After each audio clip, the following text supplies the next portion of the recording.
हम लोग कल बौद्ध साहित्य, जैन साहित्य और भारतीय धर्मेत्तर साहित्य का अध्ययन किए थे कि उससे हमारे इतिहास के, एंशिएंट हिस्ट्री के कौन कौन से स्रोत प्राप्त हैं। अब हम लोग आते हैं विदेशी स्रोत पे। विदेशी लेखक या राजाओं के साथ जो भारत की यात्रा पर आए, इसके उपरांत उन्हें भारत की सामाजिक, आर्थिक तथा भौगोलिक व्यवस्था का वर्णन किया। विदेशी साहित्यिक स्रोतों को तीन भागों में बांटा गया। एक तो यूनान व रोम के जो लेखक आए, दूसरा चीन के लेखक आए और तीसरा अरब के लेखक आए। रोम और यूनान के लेखक में हेरोडोटस और टीसीएस प्रमुख हैं। हेरोडोटस ने हिस्टोरिका नामक पुस्तक लिखी थी। यह पुस्तक भारत और फारस के संबंधों पर प्रकाश डाला था। हेरोडोटस को इतिहास का पिता भी कहा जाता है, फादर ऑफ हिस्ट्री। यूनानी शासक सिकंदर के साथ काफी यूनानी लेखक भारत आए, जिसमें निर्याकस, अनासिक्रोटस, अरिस्टोबुल्स के वृत्तांत महत्वपूर्ण है। अरिस्टोबुल्स ने हिस्ट्री ऑफ द वॉर नामक पुस्तक लिखी थी। इस क्या पुस्तक था? History of the war. जबकि अनासिक्रोटस ने सिकंदर की जीवनी पर लिखी थी। किसने? अनासिक्रोटस ने। सिकंदर के बाद मेगास्थनीज, डायमेकस तथा डायनोसस का योगदान भी महत्वपूर्ण है। मेगास्थनीज के प्रसिद्ध पुस्तक इंडिका में मौर्यकालीन समाज, प्रशासन एवं संस्कृति का वर्णन है। इंडिका के लेखक कौन हो गए? मेगास्थनीज। ठीक है। हिस्ट्री ऑफ द वॉर के अरिस्टोबुल्स और हिस्टोरिका के हेरोडोटस। आते हैं प्लिनी का पुस्तक था नेचुरल हिस्टोरिका। इसमें नेचुरल से नाम समझ में आई क्या? प्रकृति से संबंधित था। इसमें भारत की वनस्पति, पशुओं तथा खनिज पदार्थों के साथ भारत और इटली के मध्य व्यापारिक संबंधों का उल्लेख मिलता है। टॉलेमी द्वारा रचित जियोग्राफी के लेखक टॉलेमी, बीपीएससी में कई बार पूछ चुका है एग्जाम्स में, तथा प्लूटार्क और स्ट्रैबो की पुस्तकों में भी भारत के विभिन्न पहलुओं का विवरण दिया गया। ये हो गए कौन? रोम एवं यूनानी लेखक। अब आते हैं चीनी लेखक। चीनी मुख्यतः भारत में धार्मिक यात्रा के उद्देश्य से आए थे, क्योंकि बौद्ध धर्म के अनुयायी थे और बौद्ध धर्म का विरोध भारत में हुआ था। बोध गया में भगवान बुद्ध को जो है मोक्ष प्राप्त हुआ था। तो ये मुख्यतः बौद्ध धर्म का अध्ययन करने के लिए उद्देश्य से भारत आते थे। चीन से भारत आने वाले यात्रियों में फाहियान, हेनसांग तथा इत्सिंग प्रमुख थे। फाहियान चंद्रगुप्त द्वितीय के साथ जो हमेशा पूछता आता है कि किसके शासनकाल में थे, समकालीन थे। तो फाहियान चंद्रगुप्त द्वितीय के शासनकाल में अपनी पुस्तक फो क्यों की, पुस्तक का नाम था फो क्यों की, में भारतीय समाज, राजनीति तथा संस्कृति का वर्णन किया। वेनसांग हर्षवर्धन के शासनकाल में भारत आया। ये दोनों काफी इंपॉर्टेंट है, दो में से एक टाल सकता है। उसने अपने यात्रा वृत्तांत में भारत की आर्थिक एवं सामाजिक स्थिति पर प्रकाश डाला। वेनसांग, हर्षवर्धन और फाहियान चंद्रगुप्त द्वितीय।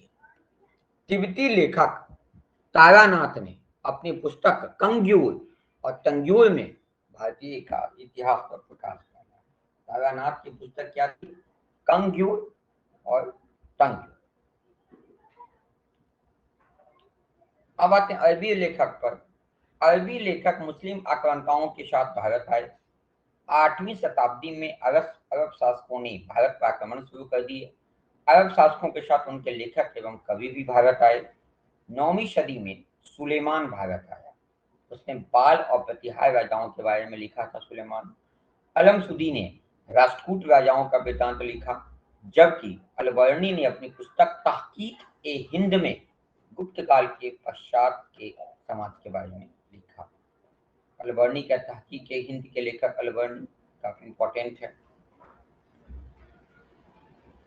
प्राचीन काल की कुछ महत्वपूर्ण पुस्तकें और उनके लेखक के बारे में हम लोग देख लें।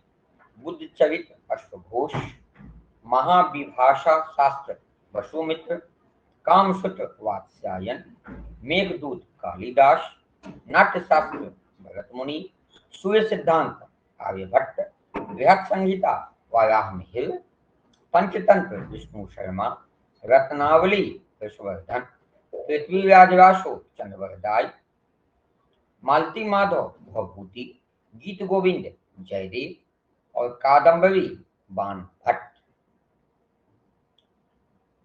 ठीक है, कौन कौन एक को रिवाइज कर लें। बुद्ध चरित अश्वघोष, महाविभाषा शास्त्र वसुमित्र, कामसूत्र वात्स्यायन, मेघदूत कालिदास, नाट्यशास्त्र भरत मुनि, सूर्य सिद्धांत आर्यभट्ट, बृहत संहिता वराह मिहिर, पंचतंत्र विष्णु शर्मा, रत्नावली हर्षवर्धन, पृथ्वीराज रासो चंद्रवरदाई, मालती माधव भवभूति, गीत गोविंद जयदेव और कादम्बरी बाण भट्ट। इसके साथ ही प्राचीन भारतीय इतिहास के शोध समाप्त हुआ। अब हम लोग देखते हैं प्राचीन भारतीय इतिहास भाग 2, जहां प्रागैतिहासिक काल के संबंध में वर्णन किया गया। ये पता है कि मानव की उत्पत्ति से 3000 ईसा पूर्व प्रागैतिहासिक काल को माना गया है। यह इस समय जीवन शैली बिल्कुल अविकसित थी, लोग गुफाओं में रहते थे। धीरे धीरे जो है पत्थरों के औजार आने लगे, तब उसको स्टोन एज या पाषाण काल कहा जाने लगा। ठीक है, पाषाण काल को भी हम 3 चरणों में बांटते हैं, एक पूरा पाषाण काल, एक मध्य पाषाण काल, एक नव पाषाण काल। पूरा पाषाण काल, जिसको पैलियोलिथिक पीरियड कहा जाता है, इसमें मनुष्य ने पत्थर के उपकरण बनाना शुरू किए। भारत के जो पूरा पाषाण काल के जो अवशेष हैं वह तमिलनाडु के कुरुनूल में, कर्नाटक में, उड़ीसा में, राजस्थान में, मध्य प्रदेश के भीमबेटका से मिले। हालांकि भारत में पूरा पाषाण काल के बहुत कम अवशेष मिले हैं। पूरा पाषाण काल की जो अनुमानित अवधि है 10 लाख से 10,000 ईसा पूर्व के मध्य, 10 लाख ईसा पूर्व से 10,000 ईसा पूर्व। इस दौरान मानव की आरंभिक गतिविधियां शुरू हुई। भारत में इसके साक्ष्य सोहन, बेलन एवं नर्मदा घाटी से प्राप्त हुए। भारत में पूरा पाषाण संस्कृति की खोज का श्रेय रॉबर्ट ब्रूस फ्रूट को दिया जाता है। रॉबर्ट ब्रूस फ्रूट ने किसको श्रेय दिया? रॉबर्ट ब्रूस फ्रूट, जिसने 1863 ईस्वी में इस संबंध में महत्वपूर्ण खोज की थी। पूरा पाषाण काल में मानव की गतिविधियां काफी सीमित थी। वह स्वयं के भरण पोषण के लिए शिकार एवं खाद्य पदार्थों का संग्रह करते थे, गुफाओं में निवास करते थे। इस काल के मनुष्य नेग्रिटो नस्ल के थे। किस नस्ल के? जो नेग्रो समुदाय है, नेग्रिटो नस्ल के। भारत के पूरा पाषाण काल से संबंधित एक महत्वपूर्ण साक्ष्य महाराष्ट्र के पटने नामक स्थान से शुतुरमुर्ग के अवशेष के रूप में प्राप्त हुआ। भारतीय उपमहाद्वीप के अधिकांश भागों में इस तरह के साक्ष्य प्राप्त हुए हैं कि वे गंगा के विशाल मैदान एवं सिंधु नदी घाटी क्षेत्र से पूरा पाषाण से संबंधित कोई साक्ष्य नहीं मिले। पूरा पाषाण काल में मानव द्वारा पत्थर से बने औजारों का उपयोग प्रचलित था। कुल्हाड़ी सबसे प्रारंभिक औजार। ठीक है, पूरा पाषाण काल को समय के हिसाब से हम 3 भाग में बांटते हैं। एक निम्न पूरा पाषाण काल, एक मध्य पूरा पाषाण काल, एक उच्च पूरा पाषाण काल। निम्न पूरा पाषाण काल सबसे पुराना हुआ, जो 3.3 मिलियन वर्ष पूर्व प्रारंभ हुआ। तो 1 मिलियन 10 लाख, 3.3 मिलियन हो गया 33 लाख वर्ष पूर्व प्रारंभ हुआ, जब पत्थर का उपयोग पहली बार औजार बनाने के काम आने लगा। पाषाण से मतलब ही है पत्थर। इस काल में कोई उपकरणों का उपयोग किया जाता था। यह उपकरण क्वार्टजाइट पत्थर से निर्मित किया जाता है। इस पत्थर से क्वार्टजाइट, जो पत्थर का एक प्रकार है। निम्न पूरा पाषाण काल की जलवायु शीत थी, ठंडी थी। भारत के निम्न पूरा पाषाण काल के साक्ष्य सोहन घाटी, बेलन घाटी, भीमबेटका से मिले हैं। इस काल में ओल्डोवन किस्म के औजार सबसे पहले उपयोग किए गए। इस औजार का उपयोग अफ्रीका, दक्षिण एशिया और मध्य पूर्व में किए जाने के संकेत मिले। मध्य पाषाण काल का दूसरा भाग है, जिसका समय अवधि 3 लाख वर्ष से 30,000 वर्ष के पूर्व मानी जाती है। इस काल में पत्थरों से बने औजारों में काफी परिवर्तन आया। औजार पहले से नुकीले होने लगे। भारत में भीमबेटका एवं नर्मदा नदी घाटी क्षेत्र में पूरा मध्यकालीन जो साक्ष्य है वो मिले हैं। इस काल को फलक संस्कृति के नाम से भी जाना जाता है। इसको मध्य पूरा पाषाण को फलक संस्कृति के नाम से जाता है। क्यों? क्योंकि फलक का उपयोग किया जाता है। फलक मीन्स वेदनी छेदनी जो होता है, उसका उपयोग किया जाता था। इन औजारों का निर्माण भी क्वार्टजाइट के साथ साथ जेस्पर द्वारा किया जाने लगा। इस काल में मानव के व्यवहार में भी काफी विकास हुआ। इस काल में मरे व्यक्ति को दफनाने के भी साक्ष्य मिले। पुरातत्वविदों द्वारा इस काल में धार्मिक विचारधारा के उदय का अनुमान लगाया जाता है।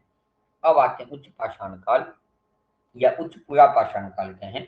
उच्च पुरापाषाण काल का अंतिम भाग है। यह काल लगभग 50,000 वर्ष पूर्व से 10,000 वर्ष पूर्व के बीच है। इस काल में मानव की आधुनिकतम स्वरूप होमोसेपियंस अस्तित्व में आया, जो सीधा मानव है, जो ज्ञानी मानव, और मानव के व्यवहार में काफी परिवर्तन आया। मानव ने पत्थर से निर्मित घरों में निवास करना शुरू किया। इस काल में पत्थर के अतिरिक्त हड्डियों से औजार भी बनाने लगे थे लोग। भारत में छोटा नागपुर पठार क्षेत्र, मध्य भारत, कुर्नूल एवं गुजरात इत्यादि इस काल से संबंधित है। हम बिहार की स्पेशल चर्चा करेंगे अगले वीडियो में। इस काल से गुफा, भित्ति चित्र एवं अन्य कलात्मक कृतियों के निर्माण में साक्ष्य मिले हैं। दक्षिण अफ्रीका की ब्लूमबोस गुफा से मानव द्वारा मछली पकड़ने के प्रथम संकेत मिले हैं। किस गुफा से? ब्लूमबोस गुफा, जो कहाँ है? दक्षिण अफ्रीका में। इस काल में पत्थर के अतिरिक्त अस्थियों के औजार भी उपयोग में आने लगे थे। ठीक है, इस तरह से पूरा पाषाण काल का इतिहास हम लोग समझ गए। अब हम लोग मध्य पाषाण काल आवे। मध्य पाषाण काल का जो समयावधि है 10,000 ईसा पूर्व से 6,000 ईसा पूर्व माना जाता है। यह मध्य पाषाण काल जो है वो पूरा पाषाण काल और नवपाषाण काल के बीच की अवधि मानी गई। इस काल में मानव की जीवन शैली में काफी परिवर्तन आया। मानव द्वारा खाद्य संग्रहण की प्रक्रिया शुरू की गई। औजारों का आकार एवं प्रकार भी बदल गया। औजारों को पकड़ने के लिए लकड़ी का उपयोग किया जाने लगा। यह नए औजार अधिक नुकीले एवं तीखे थे। लोग खेती और पशुपालन भी करने लगे थे। आरंभिक खेती के साक्ष्य राजस्थान के भागोल एवं मध्य प्रदेश के आदमगढ़ से मिले हैं। इस काल के दौरान मानव बस्तियों के साक्ष्य मिले हैं। मानव का जीवन काफी सुनियोजित था। अब वह गुफाओं की अपेक्षा स्थायी निवास में रहने लगे थे।